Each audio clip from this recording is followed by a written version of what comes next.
I think it's time we talk about how are Trump's tariffs affecting farms. I don't normally get political, but today we're going to talk politics. And the big thing I want you to keep in mind when going into this video is that this is strictly my perspective and my opinion. Everybody else may have a different one, and you are entitled to your opinion because this is America. Free speech, free thought, you're allowed to think what you want to think. Farming in the United States is crucial. It's one of the biggest industries in the United States. We've been farming since the Pilgrims came over. The Indians taught us how to plant corn and all that kind of stuff. It's a very important part of our society, culture, economy. You all know this. Historically, farming and the farming economy has done better under a Democratic president. There were really good years under Biden. There were good years under Obama. However, with good years in farming comes other bad parts. I'm going to say it right now. As a farmer, I voted for Trump and I stand by him, and I do not regret voting for Trump because I did not vote for him for immediate financial success. I did not vote for Trump so that this year I could make $1 million on my farm. I did not vote for Trump so that next year I could make $1 million on my farm. I voted for Trump because I want economic stability, and Trump stands for a lot more moral values that I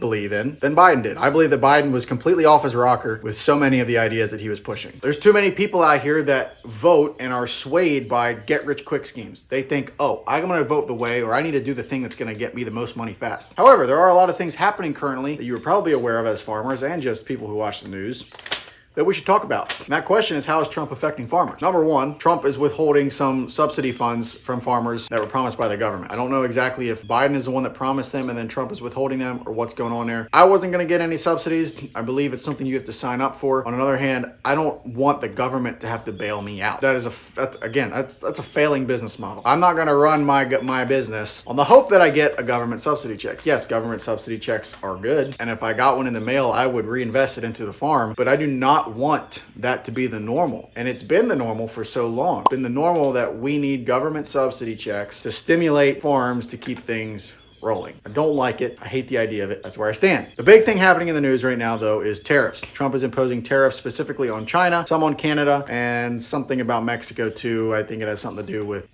deportations and the labor force. But here's where I stand with the tariffs. The reason we impose tariffs is because we want to protect American jobs, protect the American workforce, and try to bring jobs and manufacturing back to the States. Big problem right now that kind of happened during the Biden administration is so many jobs shipped overseas or out of country. Manufacturers sent jobs to foreign countries, foreign labor, because it's quote unquote cheaper. However, that cuts down on American jobs. So now you get unemployment, you get people without jobs. John Deere has been in the news lately because they've been sending work to Mexico, and there's been a very large upheaval about that, and totally understandable. John Deere is a very large equipment manufacturer in the United States, and they're sending jobs to Mexico. What about us American workers? I get it, it's cheaper labor, but what about your own country? Food for thought. So that's kind of the thought behind tariffs, is to protect the American workforce, protect jobs, protect manufacturing, and try to stimulate the economy in the long run. The current issue that we're running into, and we ran into this in 2018 in Trump's first term, is trade wars. Trump imposed tariffs on China. China counter-tariffed us with imports of soybeans and corn and that sort of thing. And that's kind of what's happening right now. Or at least China is threatening to do so. Trump is taxing goods coming from China into the US. He wants jobs in the US and not China. Understandable. However, China's counter-tariffing us by taxing our soybeans that are going into them. The other thing is, if China keeps counter-tariffing us, they can go elsewhere for soybeans and corn and stuff. South America, specifically Brazil, and I believe Argentina as well, big producers of corn and soybeans. It's kind of something that we're running into. If China and other countries don't buy from us, the price of our corn and soybeans will go down. Not a good thing for farmers. The other tariff thing that we're kind of running into is with Canada. Canada is threatening to halt shipments of potash into the US. And potash is a commercial fertilizer, potassium, that is used in every agricultural industry that you can think of. And Canada ships and produces 85% of either the world's or our potash that we use. That's a huge number. And if Canada halts those shipments, price is going to skyrocket. Supply and demand. Supply is going to be here and demand is going to be way up here. So you're going to be looking at really inflated prices. So here's where I want to go back to what I said earlier. I did not vote Trump for immediate financial success. I voted Trump because I believe morally he stood for a lot better things than what Biden did. And I believe that there are a lot of things that he is doing that is going to benefit our country in the long run. I firmly believe, like a lot of things in life, it's going to have to get worse before it ever gets better. And I think that's kind of what we're seeing. We're seeing some growing pains of, hey, in order to get where we want to get, we're going to have to go through some turmoil. The last 4 years, not great years. That was hard. Prices of things were outrageous. Inflation is absolutely out of control. Look at housing prices and land prices. Absurd. Land around here where I'm going for, it's like $30,000, $40,000 an acre. There is absolutely no way that a farmer or I can go out, buy that farm, grow corn on it and cash flow it. There's no way I can even grow enough corn with the prices of inputs and the price of corn to even pay the mortgage on that property. It doesn't make sense. So here's where I want to shift this video. I want you to put your thinking caps on. I want you to be intuitive, and I want you to have an open mind for what I'm about to say. My perspective is that agriculture in the United States and as a whole has become way too dependent on other countries. Think about it. Where are you selling your corn and soybeans, and where is it going? A lot of it is dependent on trade and trade prices and tariffs and the country that's buying it. And if we got a good trade deal going on, corn and soybeans are going to be good. If we got tariffs and a bad trade deal, corn and soybeans are going to be bad. The problem I have with this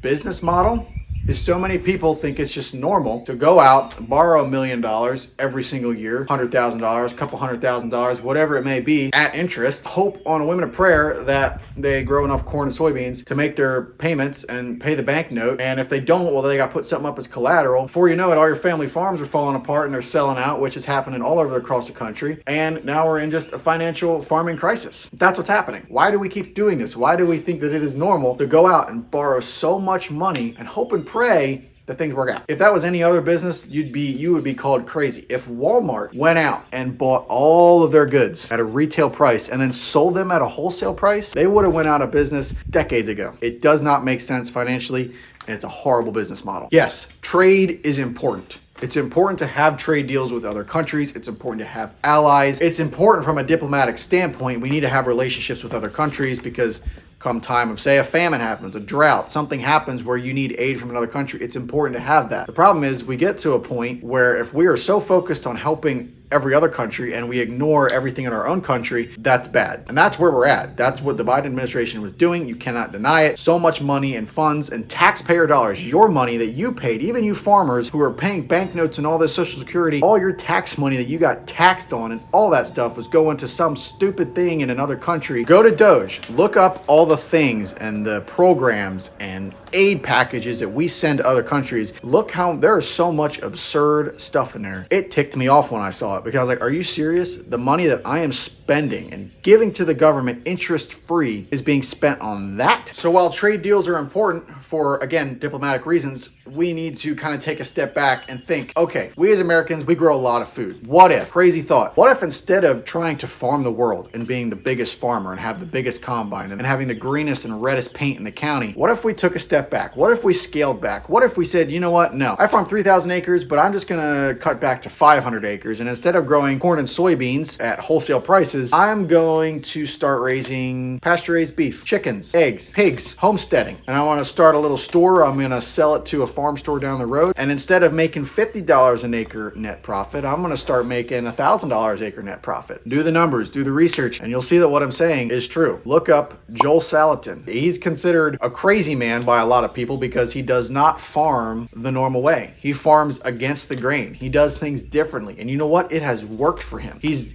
debt-free. He is not subject to China's prices. He doesn't have to worry about what the government trade deal is going on because he's selling his quality product when he wants, where he wants, how he wants, for whatever price that he seems necessary. The point of this video is not to point fingers. And the point of this video is to not stand here and say Trump is good, Biden is bad, or vice versa. The point of this video is to get you to think. Instead of asking the question, how is Trump affecting farmers? We should start asking, how are we affecting ourselves? And how do we as farmers need to adapt to actually make things work? Look at your checkbook. Look at your bank statements. As farmers, is the business model that you've been farming with or the business model that you're maybe planning to farm with, does it really make sense? Does it really make sense to sign your life away to a bank and give him hundreds of thousands of dollars, maybe millions of dollars in your lifetime at 7% interest, 6% interest, 5% interest, just hope and pray that your corn and soybeans grow enough to pay those bills, pay the bank note, pay all your inputs back, and still give you a return at the end of the year? Are you going to hope and pray that every year it does that? Are you okay with signing your farm away as collateral to the bank? These are some serious questions that you as farmers should ask yourself. How many family farms are falling off the face of the earth because